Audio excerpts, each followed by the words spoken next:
You guys want to see a robot dog with a machine gun?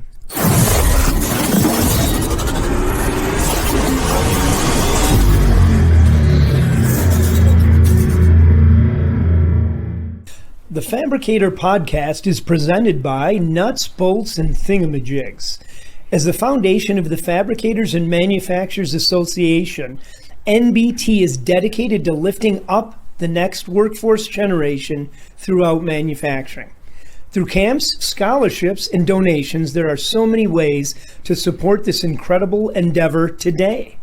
Learn more about Nuts, Bolts, and Thingamajigs by visiting nbtfoundation.org. NBT. Fight. Yes. See, there it there's is. Nothing positive about that. Is that it? The early footage from Terminator 7. Yeah. Wait a minute. That's really it? Yes. And what you're not hearing is that the voice of Seth Rogen is being used to voice the robotic dog with the machine gun. You guys ever watch Black Mirror? Yeah. Yeah, on did he- Netflix? There was an episode, but it didn't have the machine guns. Right, no, but it had a A it was similar. laser. It had a little gun that laser? would pop out. Oh, he was able to fire? The episode was called Metalhead. Yeah. But it was also like one of the least like critically well-regarded episodes. I loved that episode. Did though. you? Because it kind of just like throws you right in the middle of it. Oh yeah, and it was also one of the shortest episodes. It was Yeah, only like 25, maybe that's 30 why I minutes. liked it. But I think I'd feel better like if the machine was attached to a Roomba. At least I'd have a little bit more of a chance to get out the way, I think. You just watch it for a second and it goes in it'll circles. be like Sony Betamax versus like the VHS tape. Yeah. They were both fine quality killing machines, but the Roomba with the machine gun just won over. How much does one of the robotic dogs cost? I don't know. That's a good question. How much would you pay for one? Man, $5,000? I don't know.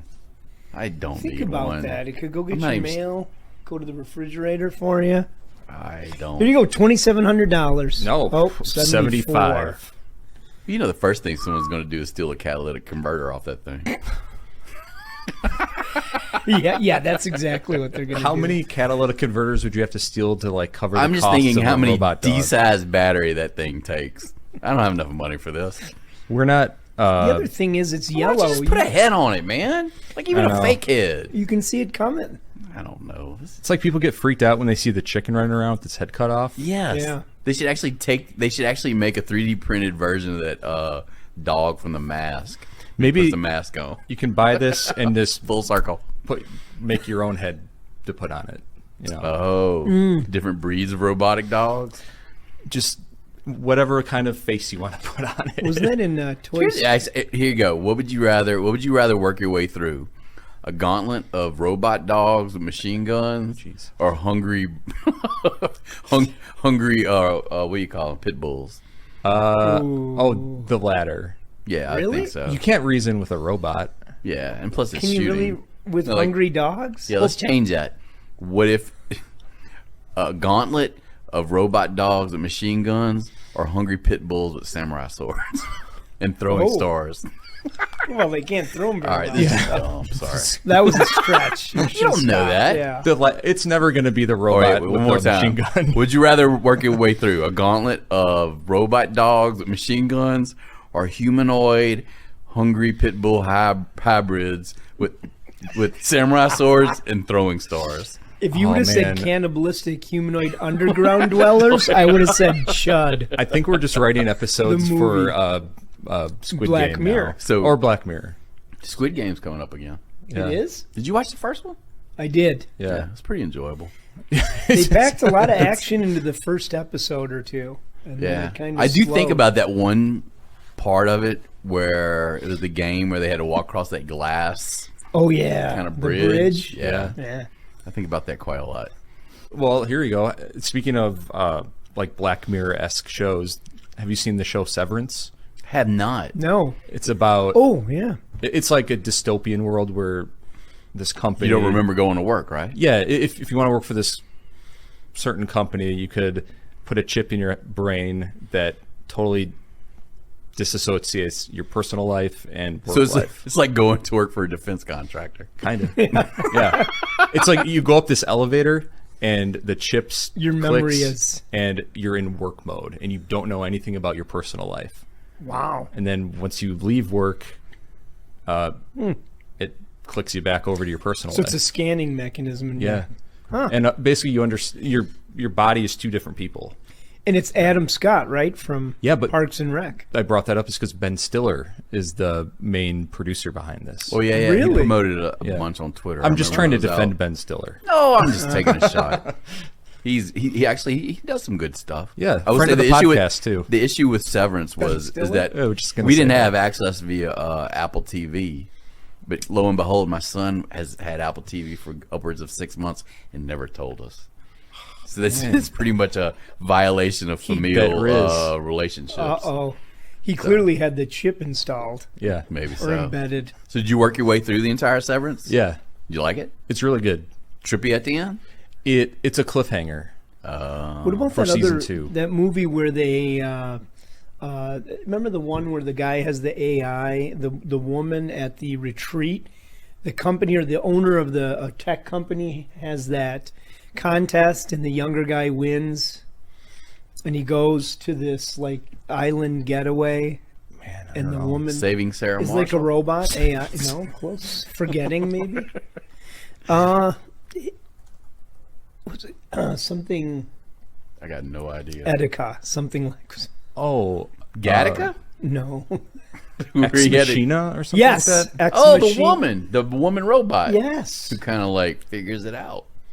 yes. That was actually pretty good. Ex Machina. There's a recently watched a movie with Scarlett Johansson who plays a robot. Have Right. you seen this? Yes. It was one of the more disturbing. Don Juan, right? This Under the Skin movie is she plays I guess an alien / robot that lands in Scotland, and In Scotland? yeah, Oh, I gotta the the watch whole that. thing is like This is- takes place in like Glasgow. Does she have a Scottish accent? No, she barely talks.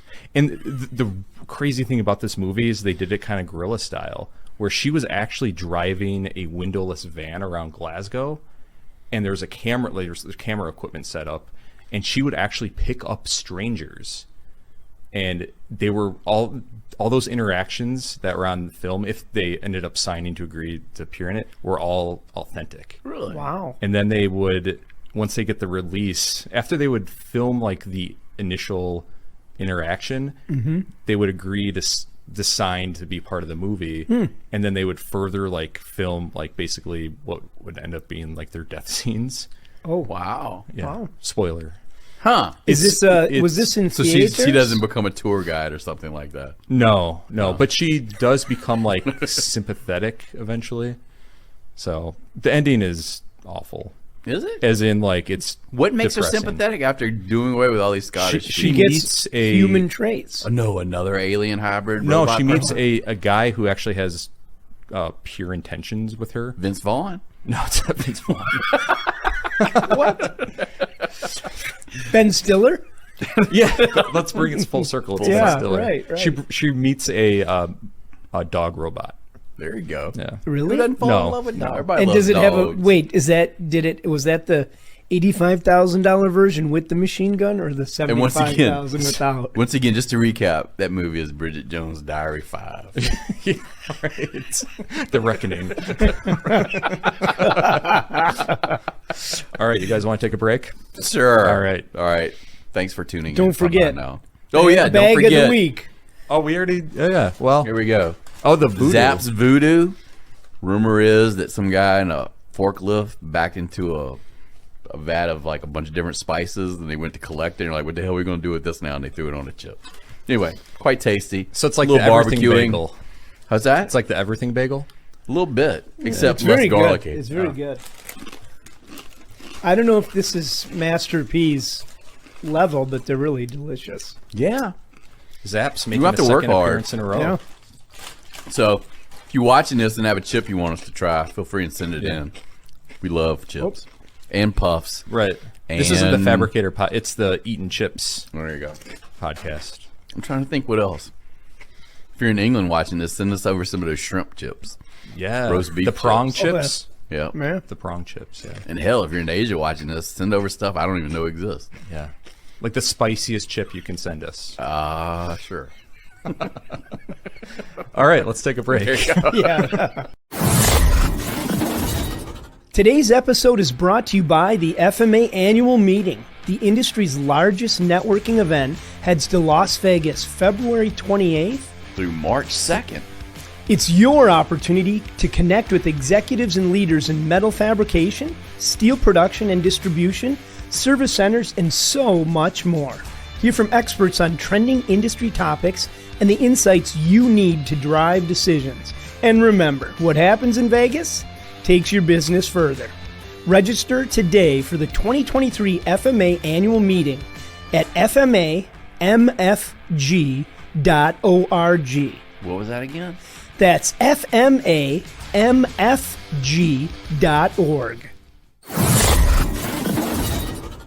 Welcome. Today's edition of the Fabricator Podcast. We're being joined today by Meaghan Ziemba. Hi. Of Mavens of Manufacturing. How would you describe your endeavor here? Mavens of Manufacturing, real quick. Spontaneous. That's it. Excellent. If you had to use a couple more words, perhaps. It was very spontaneous. So 2 years ago, right before the pandemic hit, it was longer than 2 years ago. I approached my husband because I have 3 kids. I have a 19-year-old, and then I have a soon-to-be 5-year-old. He's turning 5 Sunday. And then I have a 3-year-old.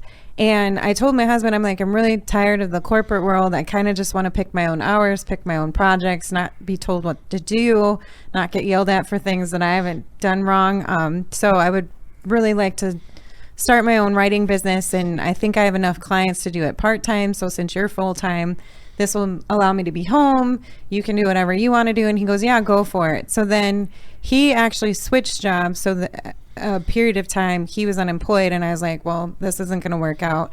So while I was applying for jobs, the pandemic hit. So I was actually a COVID hire for a photochemical etching company.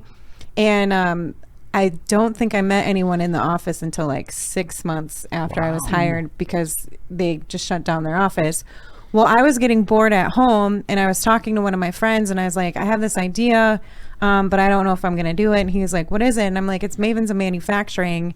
I want to start this podcast because I see all these conversations happening on LinkedIn, and it's a bunch of guys talking about really serious issues, but there's no women involved. And I know women from my trade publication days that would really add to the conversation.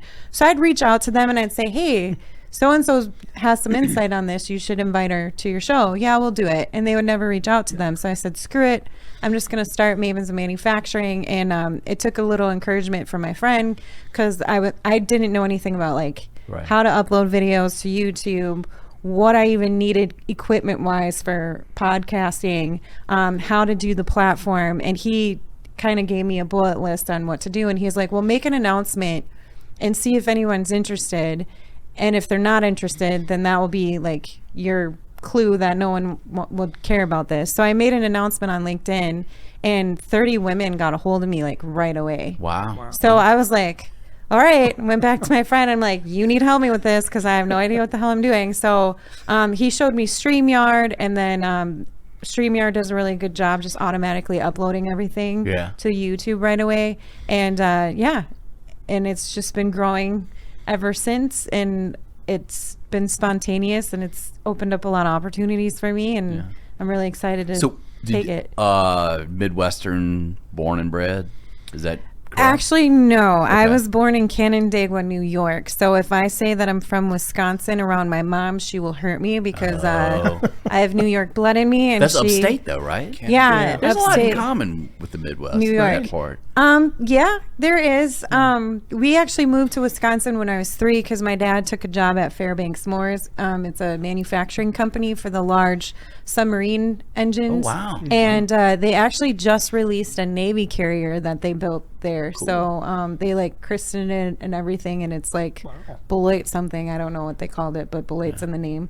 And then I've been here ever since. So around manufacturing, I guess, is what I was getting at. So a familiarity with it. And Yeah, so appreciation. you think that I would have a closer relationship with it because of my dad, but he actually never talked to any of us about it. Yeah. So growing up, he was always gone because he was involved with sales and like consulting, and he would never really share what he did. I did work with him at one point at a cutting tools manufacturing company, and he was the president of the North American side of things, and that was really intense because if anything went wrong in the shipping department, somehow it ended up being my fault when I wasn't even the manager there, but he was just like, you should know that you need to check on this stuff, and I'm like, I'm not the manager. Yeah, Like right. you should be yelling at that person and not me. So he kind of relied on me to like be the liaison between what was going on and him knowing what was going on. I'm like, I don't want to be the mole. Like, let's not set that up.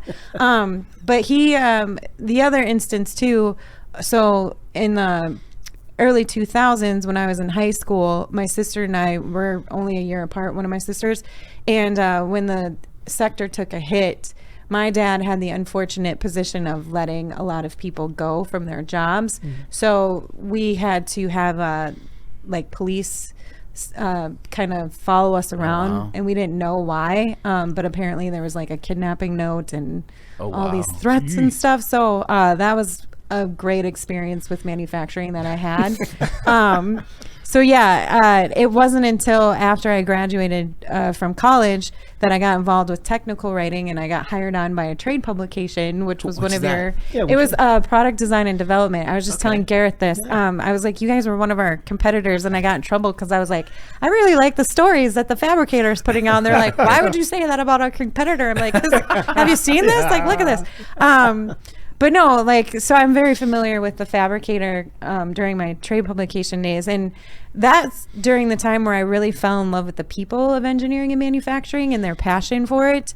And I learned a lot about different processes and distribution and, you know, concept to design. I met a lot of startup companies, and we actually had a lot of fun because when 3D printing was up and coming, we got one of the first desktop 3D printers, and we were able to play around with it and do like reviews and stuff for it. And that's where I got comfortable with video too, because we had video series that we did, and it was fun. Like we tried to be funny with some of our stuff. We were successful at sometimes. I think we failed at the comic part a lot of the times, but we prove that every time we do this. Yeah. So Doing that here too.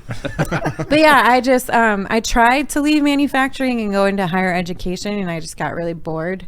So I went back, and I've worked for like different marketing departments for different companies. So I worked for a bearing company.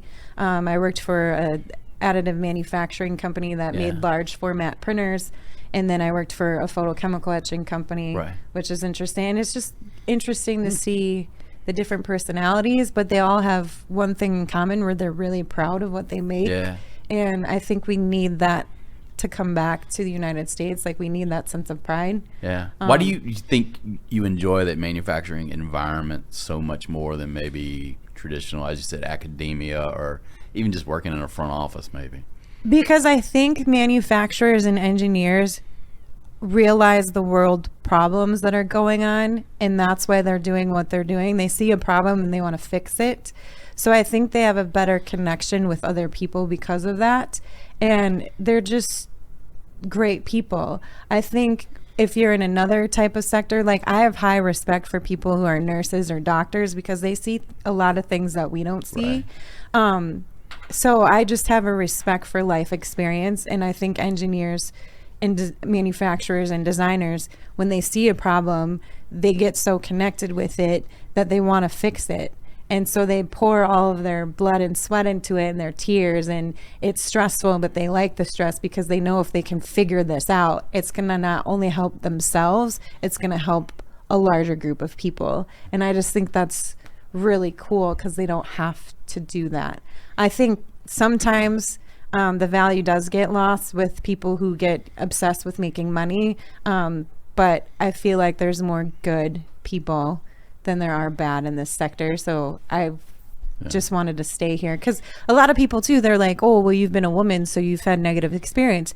Yeah, but the good outweighs the bad. So I'm trying to like make that less and less now with Mavens because there are a lot of women who are in this sector, and there's been a mix of, some of them have had bad experiences, but some of them had really great good, experiences too. And they see the value that this sector provides Right. for everyone, that they're not going to give up. And I think that's awesome. Yeah.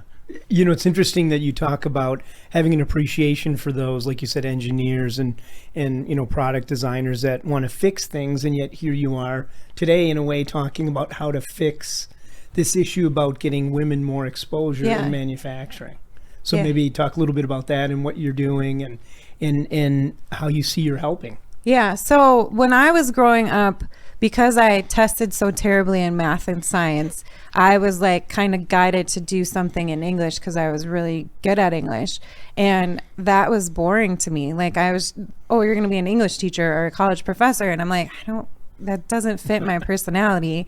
And I was never like the only wood tech class I took was in 7th grade. And it was because they made us take everything, and I fell in love with it. But after that, I wasn't shown any of the courses related to the trades. I was shown where I was testing well. And I feel like there's still a disconnect there, especially with girls. Like, girls are more encouraged to do like childcare and nursing or teaching, and not so much the trades. And I've heard stories time and time again where they only knew about the trades because it was in their family and their dad was teaching them, or they connected with the right mentor early on, and a teacher reached out to them and said, you know, I think you'd be really good at engineering. You should try these courses. Well, because I didn't test well in math or science, I didn't really have a mentor guiding me that direction. So it was just, you're going to go into English. Right. And I want the next generation to know that there's these opportunities within engineering and manufacturing where it's not dirty, dark, dull, and dangerous. Yes, there are some areas of that, but it's not boring. It is creative. There's problem solving, and you don't have to be a genius in math. You don't have to be a genius in science. There's other avenues that you can enter into, but still be involved with this great sector. And representation matters. And if we're not showing women, hey, look at these other women that are here, they're going to think that it's not a place for them. And if we're not helping girls build up their confidence either, they're going to stay inside themselves and not voice their opinion when they should. So I'm really trying to like build up younger girls' confidence, and I think that comes from me being a mom at such a young age. I had my daughter when I was 19, so I'm a natural introvert. Like, I don't like being in public makes me very anxious, and people think that's funny because I'm in public all the time now. Right. But one of the things I wanted to make better for my daughter is not pass on that gene to her.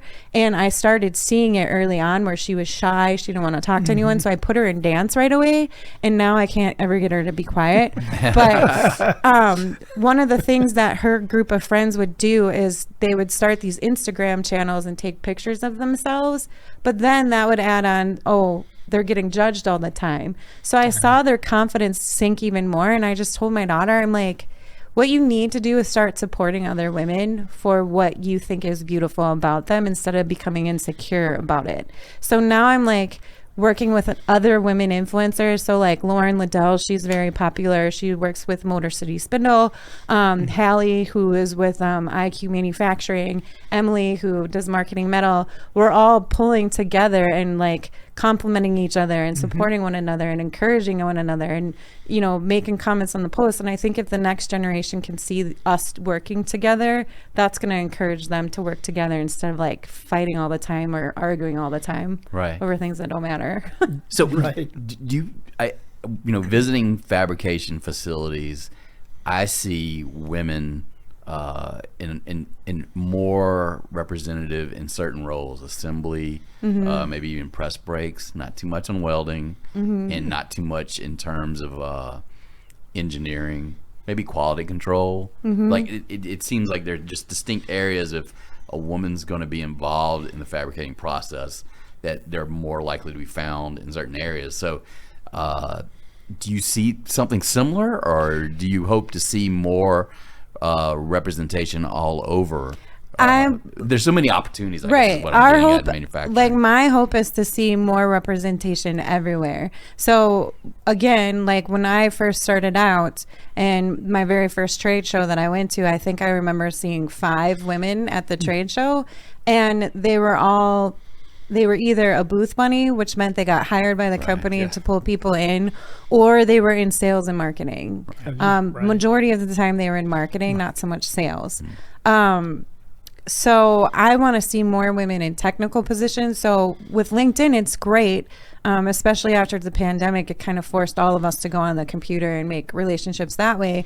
There's actually a lot of women in technical jobs that I'm seeing. So I know Allie G, she's from Automation Ladies. She's actually an integrator engineer, so she does PLC programming, and she does a lot of content where she's out on the field with her hard hat on. I talked to Barbie the welder. She does not necessarily in the sector. She was before, but she wanted to be creative, so now she's making these artistic sculptures out of welding materials. But I do know other female welders who are working for fabrication companies, but the companies aren't marketing them.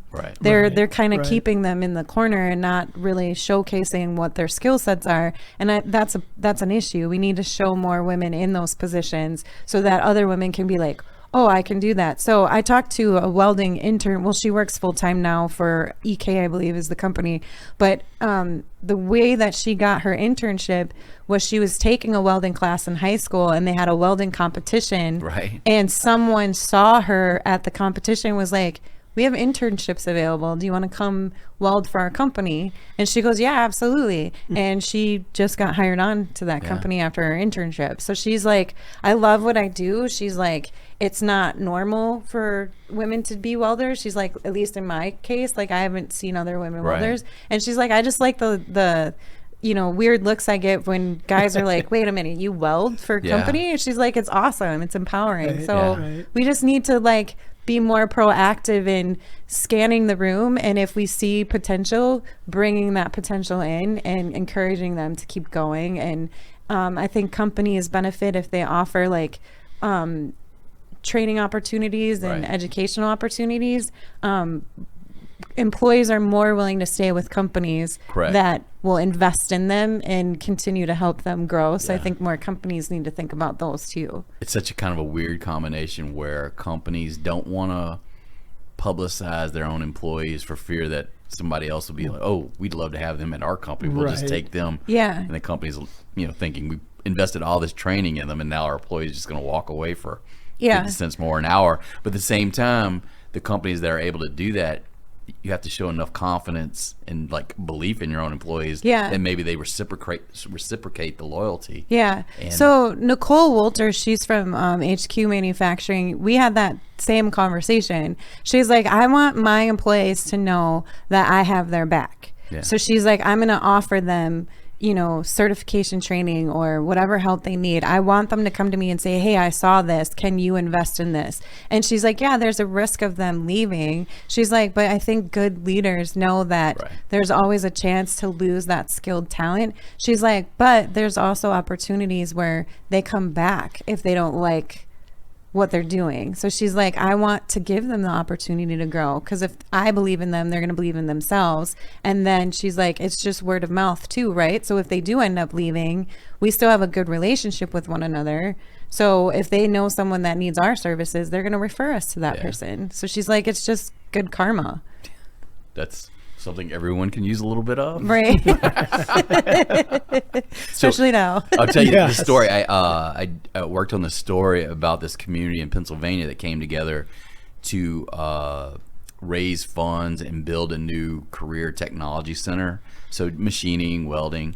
And the first year after they launched it, the first really full traditional school year because of COVID and pandemic, they went to Skills USA, and their team won the top prize for fabricating. And there's a young lady who was there, she's the lead from the standpoint that even her classmates would acknowledge she was the best welder. So it was one of those deals where as a freshman, she had a friend that was in the class and she decided to take it. And probably if not for that exposure, she wouldn't have stuck with it. So now she's not going to college. She's going to do the community college thing and work for either a large manufacturer or maybe a job shop out of school. And I won't say the crazy, the real interesting part of the story is she's the daughter of a school superintendent of a nearby school district. So she's not your traditional, they learn with their hands, they're gearheads, grew up on a farm. Like, none of those applied. Right. And it was all because she was exposed to welding. And she the way she describes it, she's 17 or 18. She calls it, she reaches a point of zen. Yeah. She zones out. I'm like, you're way too young to be talking like that. But and that's the thing though. I think we need to do a better job educating parents too, because with my generation, I mean, I was in high school when the sector kind of took a hit, and parents are scared. They don't want their kids to go into something where they feel is unstable or there's a chance of them not having a job. So we have to educate them on the opportunities that are available and show them the larger picture, that if we can close the skills gap and we can reshore some of our manufacturing efforts, it's a long-term successful career, and it's not going to put you in six-figure debt like I'm in now because of my grad degree, and if your kid decides to go to tech school, that doesn't mean they're less successful or don't have the brains to figure out some really big problems that are going on in the world. We need to get rid of that negative stigma around technical school. And college, I'm not saying let's completely get rid of our four-year universities. It's just not for everyone. Not everybody thinks the same. So I know you visit a lot of high schools and tech schools. What kind of trends are you seeing now based off of how maybe the industry is shifting towards kind of getting in earlier and promoting the industry to younger kids? Yeah, so I think Ohio was the one that sent out the article. I have to check this one, but there is an article where they brought CNC machining into a kindergarten classroom, but how they did it was exposing them to colors. So they connected CNC machining with identifying colors, and I think that's really cool concept. There's other people out there who are writing children's books surrounding STEM. So I'm actually interviewing her for Mavens. Her name is Meaghan Preston Meyer, and she was a data analyst. And she was like, there's stories that the data doesn't tell. And I wanted to tell those stories. So she started creating these supply chain books around dragon eggs. So it's Supply Chain Jane, and she has a holiday book out there too. And she's like, I just wanted to expose kids to what manufacturing was, so I thought supply chain would be the place to do it. And then she just created a story around dinosaur eggs. And then Barbie the Welder is working on a series of trade books for children. And then I can't remember his last name. It's like Mike Iger, but he just wrote a book for children. And Ray Ripple also just released a children's book too.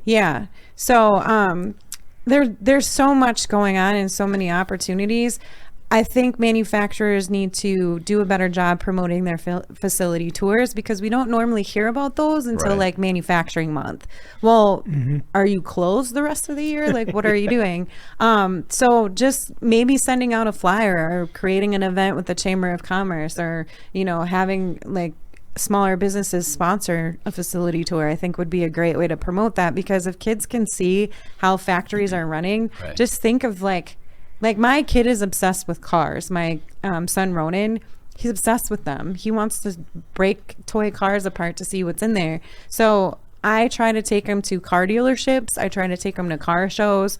I've taken him to the fire station a couple of times, and he's like, can you open the hood? Like, he wants to see what's inside. And the firefighters are like, dude, what is going on? I'm like, he's curious. So I want to support that curiosity. And I think we need to do a better job with kids that way, because there's a point where we set up so many guidelines, I think, or barriers with what we are teaching them, that they kind of lose that curiosity if we're not nurturing it. So I was at an event in McHenry County. It was a career fair, and I was talking to a woman there, and she said, so this mom brought her daughter to our booth. The daughter was asking all these questions. The mom was rolling her eyes, completely bored out of her mind. And then her daughter goes, do you work with underwater robots? Wow. And the mom was like, what? And she goes, well, no, we don't specifically work with them, but we have organizations that we partner with, like First Robotics. And she's like, what high school do you go to? And she said, what high school? And she goes, they actually have an underwater robotics team. And the girl was like, yeah, I know. That's why I'm asking if you work with them, because that's what I want to do. And the mom's like, wait a minute, this is actually a thing? Like, I didn't know this existed. And the woman was saying, she's like, the parents don't know about these opportunities, and the kids are finding out about them either because their school has a program with them. So she's like, there's a disconnect between what is actually being taught, what's being manufactured, and then what the parents know. Yeah. So she's like, how do we connect all of those bridges together? And she's like, I think that's one of the biggest challenges that we're facing as a whole, is that different communities are doing different things. They support different types of manufacturing. They have different budgets. So she's like, it really depends on, you need the community involved, you need the parents involved, you need the schools involved, you need the manufacturers involved. They all need to come together, because not every community is going to have the same needs from each other. Like, it's going to be different depending on what they have. Right. So I thought she made a really good point, but I thought it was interesting that this kid knew about underwater robotics, and the mom was like, I thought she was just making it up. Like, I thought it was a fantasy of hers, and she's like, oh, now I know her dreams. So as soon as she heard that it was something real, her mom was really interested in it and was like, yeah, I want to support her now. Like, if this is something she can be successful at, I want to support her dream so she can be successful at it. That's why they installed a pool. Right. Your college tuition is being used to build you a pool to support your dream. So I think, to answer your question too, I am starting to see a trend in certain communities where there are conversations happening more now to connect all those bridges. So schools are talking to manufacturers are becoming more aware of what the schools need. So some schools, because of the supply chain issues and their budget, they can't purchase the appropriate resources to keep some of these courses going. So I think more manufacturers are like, okay, well, I can provide this for you. Here's some of these tools. Haas does a really good job getting involved with schools. So any kid that hears CNC machining, that's in CNC machining, the first person or the first company they bring up is Haas. So doing more of that, I think. Yeah, I think it's incredibly important to kind of reach out to those parents too, because those programs can't sustain themselves unless people are actually joining them. Right. Yeah. So the new CTC program at this one particular high school I was talking about earlier, they're welding things off the charts, waiting list, yada yada yada. Machining program, not quite there. They got all the facility ready, but there's just not that as much interest. And if you're involved with CNC versus welding, you know the difference. It's a little bit more precision. It's not quite as I don't call it hands-on, but welding's flames. I mean, there's a lot involved there. So from a standpoint of keeping these programs going, the parents kind of have to either step away and allow their kids to be like the kids from the 50s, where they took everything and were exposed to metalwork, woodworking, and small engine repair, just things in general like that, as opposed to kind of putting on that AP path. Because I can tell you, my wife's involved in high school education, and it's stressful.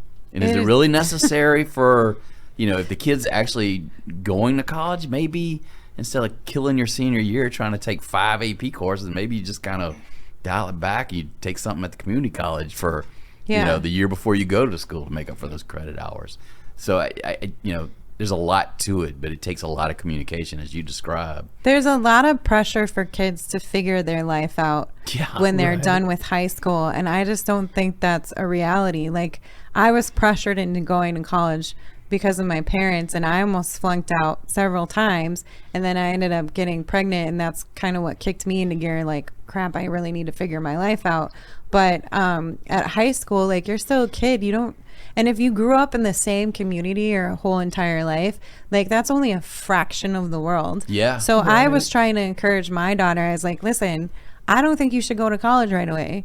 I think you should get a couple jobs, take a year off, travel, get a passport, go to a different country, take a tour on the train. And my mom thought I was crazy because my mom's like, do you know how violent? I'm like, yes, I know that there's bad things in the world. I know there's risks for her traveling, but she has to learn how to do things on her own. Right. And how is someone going to find what their passion is if they grew up in the same community their entire life? They might be interested in something completely different, but they're not going to know it if they don't travel. So I think getting that like cultural experience is important as well too. So if kids aren't ready to go to college, don't like crucify them for it. Like, let them figure it out. They'll eventually do that. Yeah, I know you. I mean, Jim's a bicycle rider.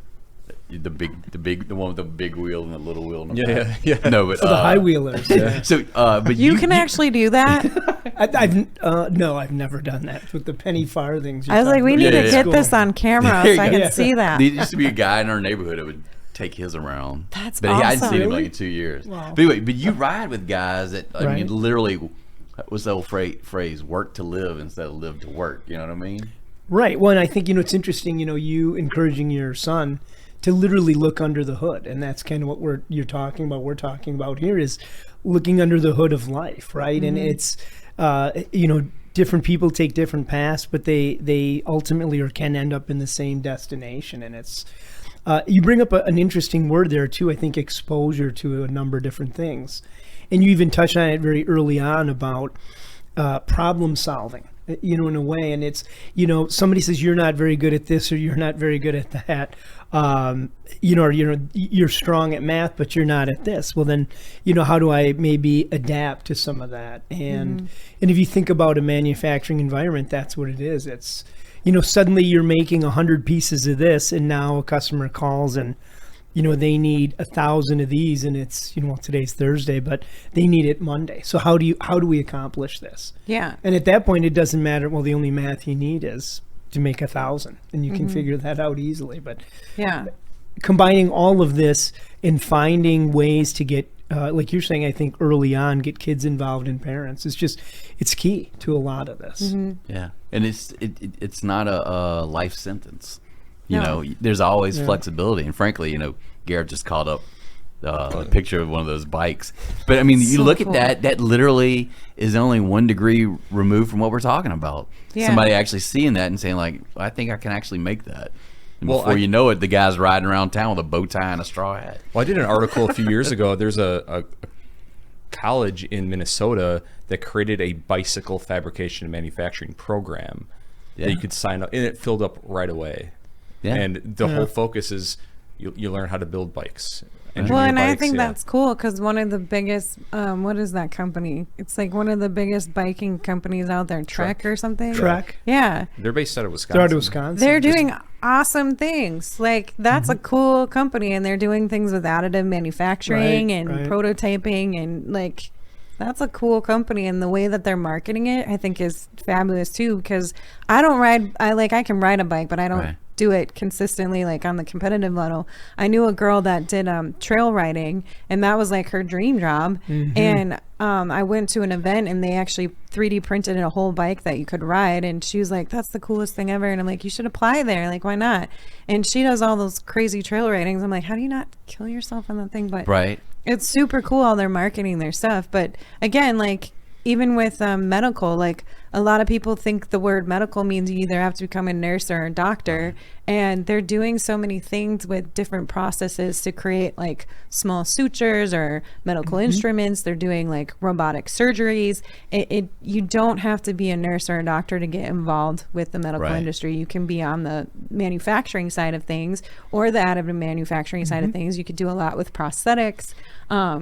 There's a story of a little girl who didn't have her hands, and they were able to 3D print her hands, and she was able to be mobile that way. There's a lot of additive manufacturers looking into exoskeletons. And I saw a woman who actually had one on at IMTS, and I'm like, that is the coolest thing ever. Like, we're actually moving in that direction. And just think of it, like, if people who haven't been able to walk for periods of time, now they can have that possibility of walking again. And I would almost argue that people who have started at companies probably on the shop floor and then actually maybe take the extra classes, get the degree, and progress into these maybe design. They're more valuable employees, and maybe even in that industry, because they know the whole from the basics of knowing how it's built, and then learning about why it needs to be built before putting some young person in the why it needs to be built but not having any kind of experience building it. That's a conundrum a lot of people, a lot of companies deal with, because you need that full passion.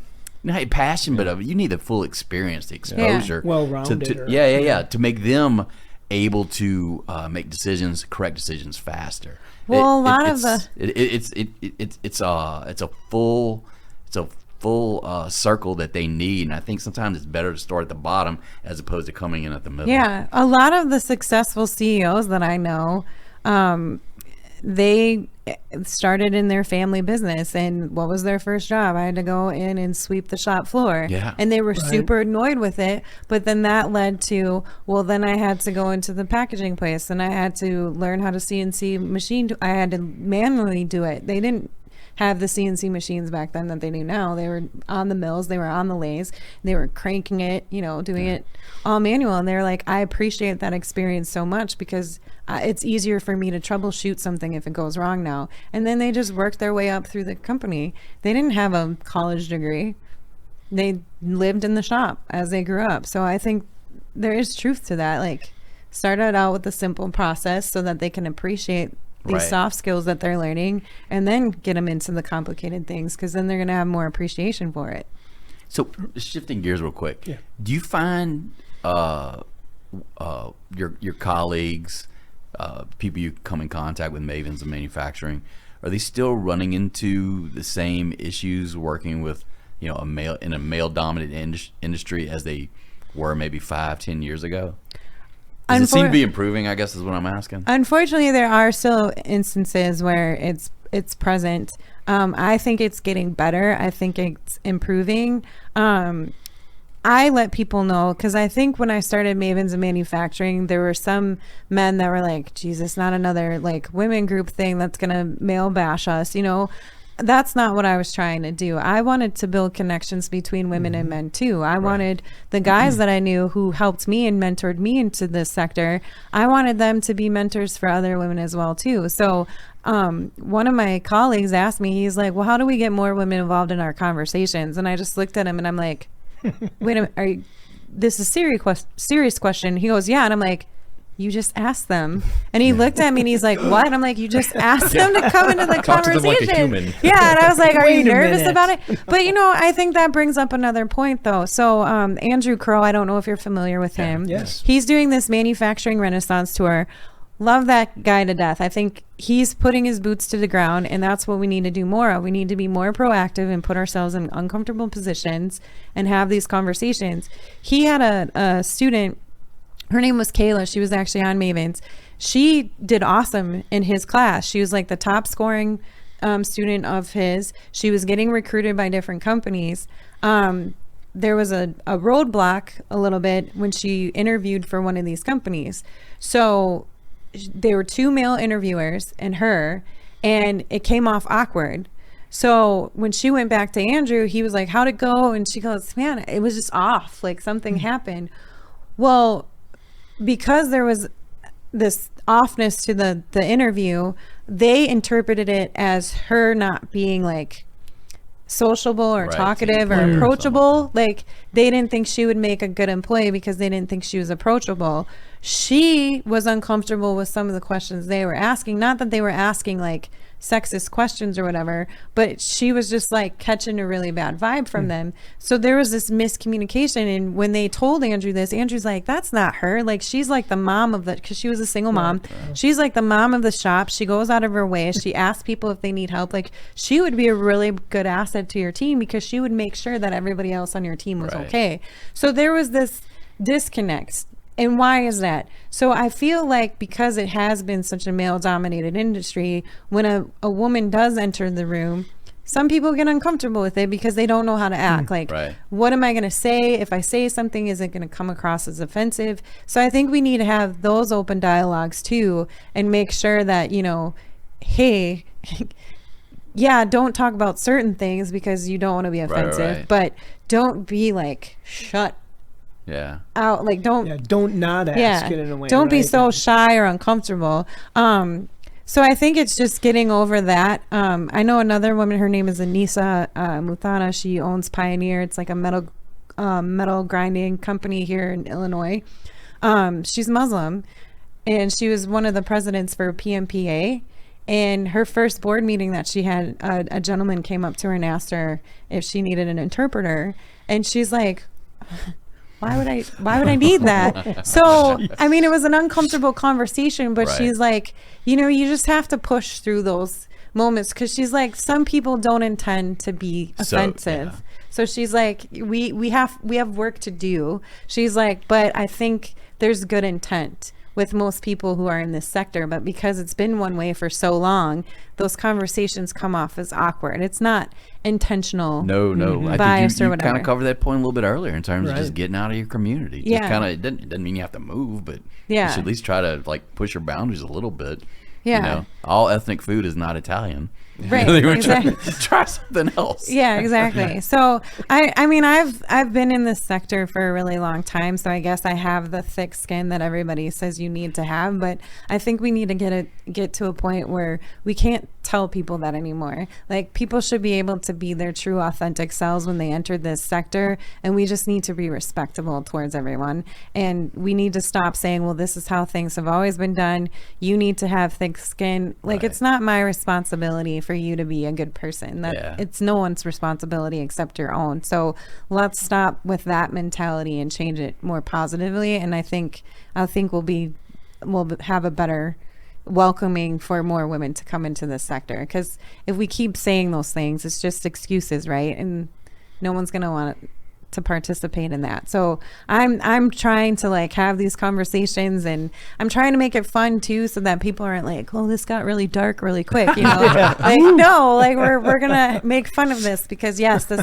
this has happened, but we're gonna learn from it and move on and be better for it. So Yeah, it's like recognizing that you have to recognize there's a diversity issue in manufacturing, and if you want to fix the skills gap, that's yeah, You need a thing bodies. you have to attract. And that's Female, male. It's a skills gap right now. yeah. Well, and that's why I like a question. working with Andrew, because he talks to the next generation in a different way than I've seen anybody else talk to them. And he's making real connections with them. And I tell people, like, if you really want the next generation to get excited about this, listen to him, because he has their full attention from the time he starts talking, and he talks a lot. Yeah. From the time he starts talking to the time he's finished, these kids they're not on their phones. They're not looking around. They're not falling asleep. They're paying attention to 100% what he has to say. And that's what we need. We need more people like that. So I was interviewing a structural steel fabricator from Arizona, and his responsibility before he retires is to kind of get their training set up in-house, up and going, and help fill that pipeline by making connections with local schools. And he's been at it probably about 5-6 years, and he says, like, students now are different.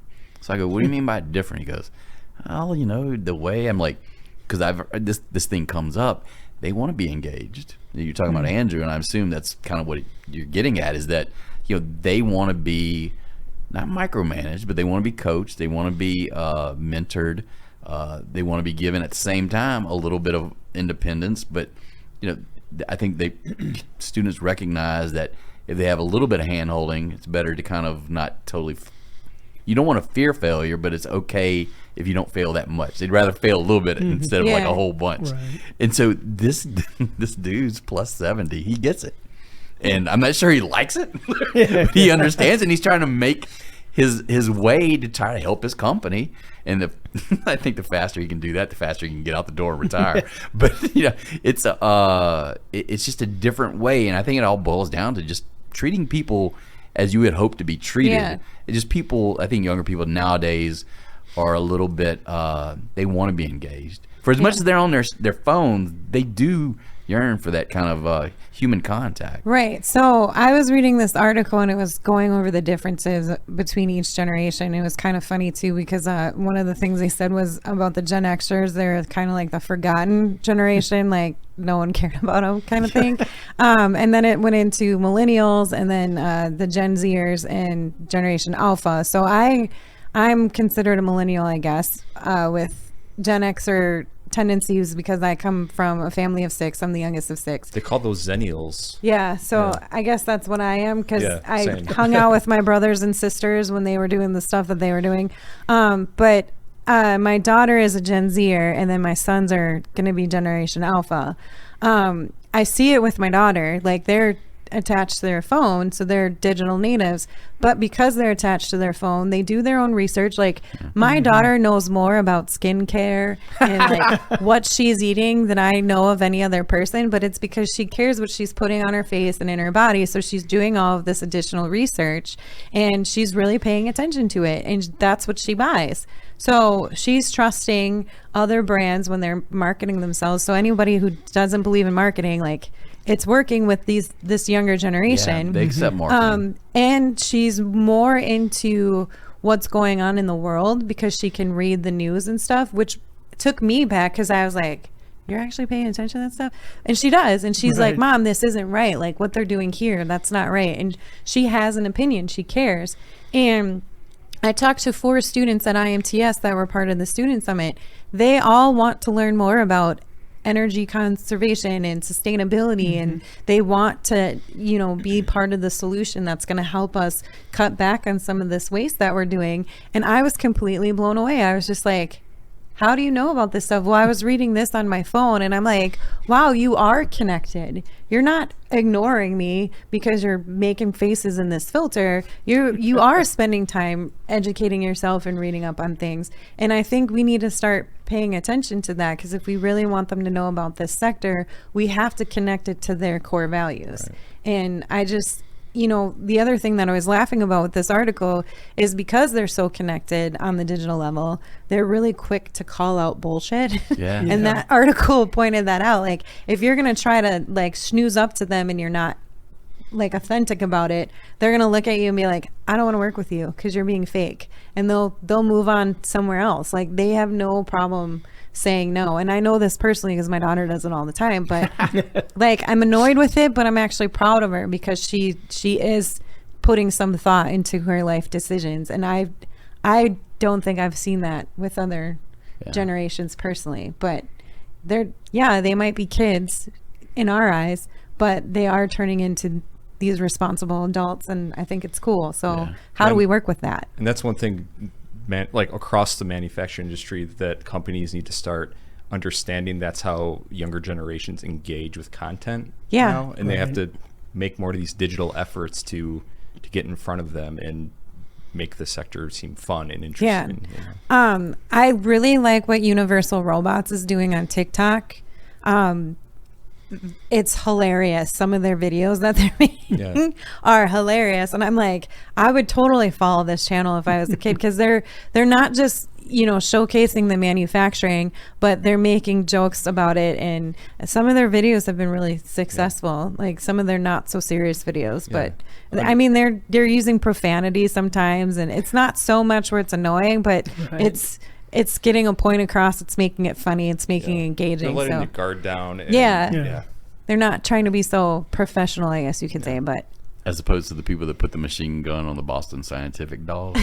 What's that? That's a little bit of a bummer. Robotics, both saving and destroying our future.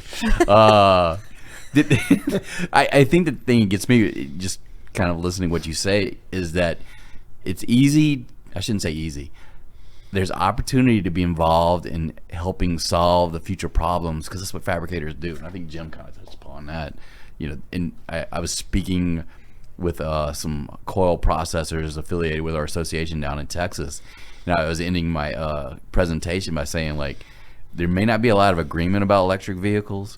There may not be a recognition of like climate change, but change is coming. And these guys all recognize, I say guys, but both male and female, they're responsible for like helping to solve these issues that are here. And you can't deny, when you have rivers in Germany drying up, stuff still needs to get to point A to point B. And it's going to be fabricators that kind of help create that new alternative because of whatever's happening. Yeah. And you touch on so many different areas. So not just environmental, but also everything from retail to agriculture, food processing. It's quite a way to have your fingers involved in a lot of different sectors and gain experiences. And the more experience you get, the more valuable you become as an individual. So to me, it's the opportunities are just wide open. Yeah. And I think with my podcast, the point that I'm trying to get across is we can't really be innovative and come up with new solutions if we only have half the population right coming up with those ideas. Like, I mean, women think differently, men think differently. It's not a hit towards any of the genders. It's just that's how we are. We think differently. You think differently. And so like one of the CEOs that I am thinking of is the owner of what is it, Spanx, that women garments, basically. Yeah. Mm-hmm. So who else would have thought about those issues other than a woman? Because she was experiencing it. So she's like, I got to fix this. So it's not like an insult. It's just there's things that we have to deal with that men don't have to. Yeah. So it's the same for anybody with a different life experience. So what is the show that I used to watch religiously, and I'm kind of ashamed of it? It's like 60 Days in Jail or something, where these people would go in there. Right, 60 days But in or something like some that. of the things that they would showcase in there is what the prisoners would do and make to make their life easier in prison. And I'm like, holy, that is the coolest thing ever. Like, they would come up with the coolest inventions to make their life easier in prison. And I'm like, if we could just get someone in there and like mentor them and say, you got a creative mind, like just think of the possibilities that, a second chance would give to some of these prisoners. And there are some companies who are investing in that. Correct. Yeah. Kathy Walker from eCami, they just broke ground on a correctional facility in Eastern Kentucky, I think it was. And they're going to teach these, prisoners how to CNC machine and do things with robotics. So when they are released, they have an opportunity to get a job when they get out of prison. I think that's fantastic. And we should do more of that. Yeah, it's beyond just making license plates now. Yeah. That's kind of like the what you think about when you think about people, prisoners making product. It's always license plates, but Yeah. they're still Or making governors if you're in Illinois. Yeah. Ching. I had to. But I think like the common thing there too is like some of these people, they don't have belief in themselves or hope.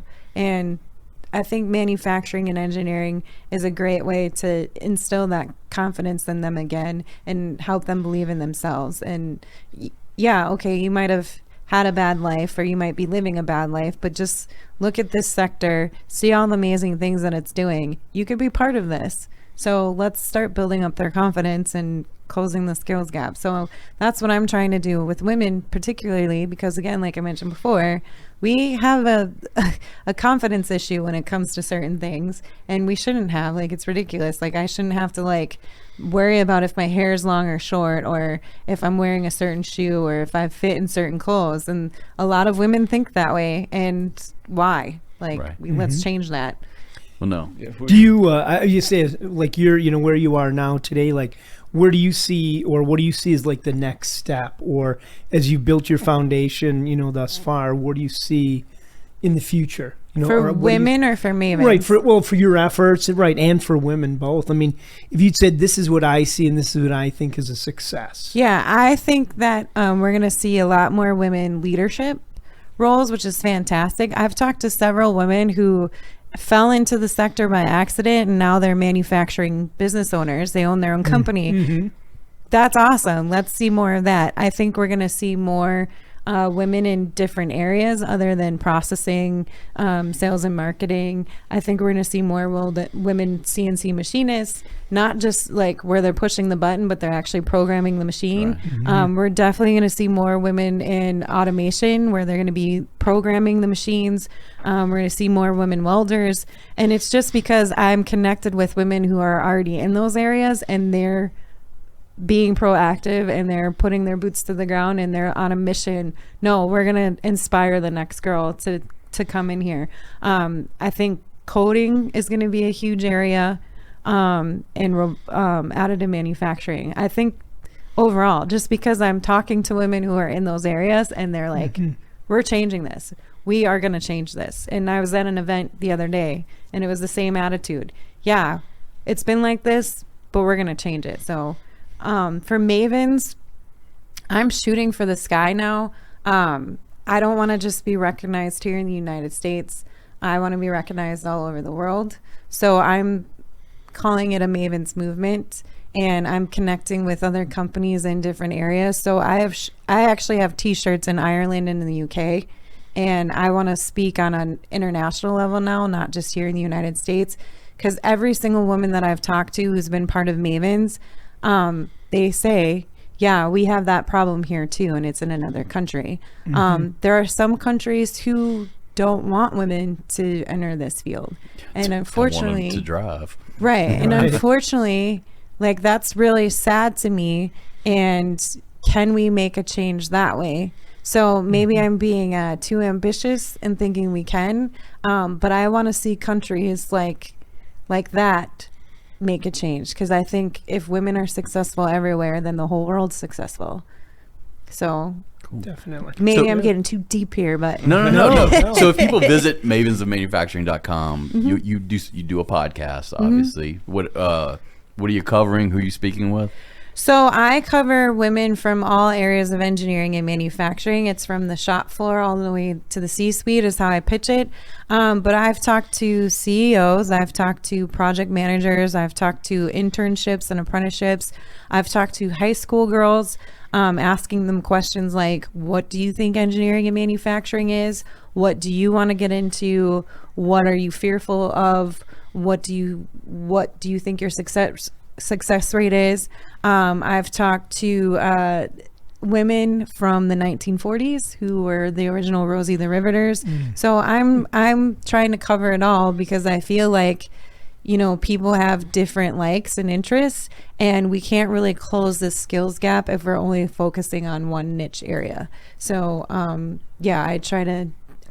my next step is to do panel discussions. I was talking to Gareth about that.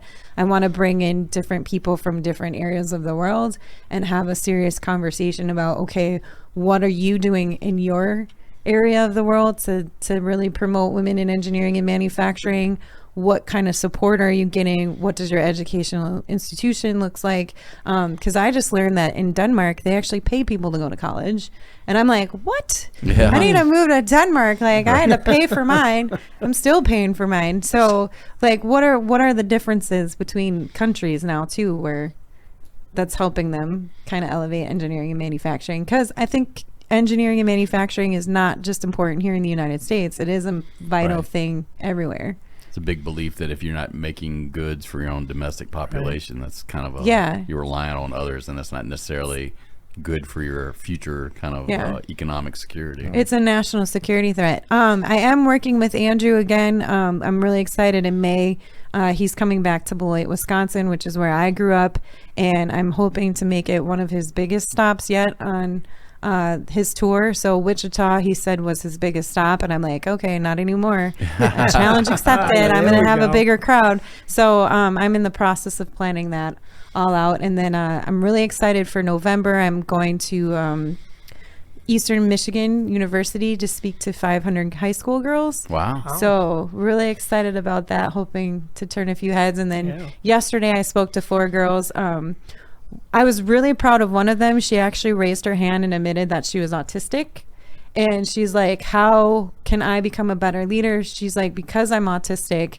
She's like, some people think I'm too blunt and they think I'm just being mean. And I'm like, you're not. That's your autism. I have a nephew who's autistic, and he's the same way. Like, he's just very direct because they don't know how else to be. So I actually am connecting her to 2 people that I know in the sector now who have dealt with autistic kids or who they're autistic themselves. So they're creating programs on how to help people on the spectrum come into engineering and manufacturing. So I really get excited talking to the next generation personally, just because they they have no idea what they want to do sometimes, or they're a little timid by, how do I enter the work field when I'm scared? Yeah. Like, how can I get more comfortable interviewing or asking questions or talking to people? So if I can like add to their confidence, that's really satisfying for me. So Yeah. It's a lot going on to help make the overall situation a little bit better. yeah, There's a lot of takeaways here. it's going to take a village for sure. I'm just a small part of the solution. So I like to promote Andrew. I like to promote Jake and Chris and Emily and Alicia and Nikki, because we all see this problem, and Wyatt, she's another one. We all see this problem, and it's been a lot of fun collaborating with them because they have the same passion that I do. And again, it's going to take a village. So if we can get more manufacturers to like join our bandwagon, the better, because they have to be the ones to show what they're doing. I'm really excited too, because I just connected with someone from Woodward. Oh, wow. And they're like, do you want to come for a facility tour? And I'm like, yes. So, yeah. When can I do this? Woodward governor in Rockford, Illinois, right? So aerospace parts manufacturer? Yeah. Yeah. Yep. So I actually went to high school with him, and we were Facebook friends, and he's like, okay, so I'm seeing all of your content now. I didn't know you were involved in manufacturing. And I'm like, yeah, I've been since 2008. Hello, he's I'm like, a maven. and he's Yeah. like, well, I work at Woodward. Have you ever seen our facility? And I'm like, no. Can I come see it? He goes, yeah, let's set that up. And I'm like, yes. So now they want to work with mavens to get more I don't want to say marketing, but just Reach. Exposure. reach, Yeah. exposure. Right, So, right. which I think is fascinating because it's Woodward, and I don't think they're not well known. I think a lot of people know who they are. Well, I think, I think so. Rockford's a great example of a city that was so manufacturing centric Yeah. for so long, but yet that, post 80s, manufacturing collapse, and you got a whole generation that don't remember that. Yeah. And I just have heard nothing but good things about that facility. Like, I heard it's a really cool Definitely. facility. So I'm like super excited to go there. Yeah. So yeah, if nice. anybody has a I was about to facility say, tour, if you want to reach out, or mavensofmanufacturing.com. And once again, it's Meaghan Ziemba. I knew I was going to screw this up. It's all right. Meaghan Ziemba. I was Meaghan thinking too Ziemba. much of it. So I appreciate you visiting with us today. yeah, thanks for having me. And be sure to rate, subscribe, and review. Should have come out. Wait up. Rate, review, and subscribe. Subscribe, rate, and review. Let us know your thoughts. Reach out. And thanks for listening to another episode of the Fabricator Podcast.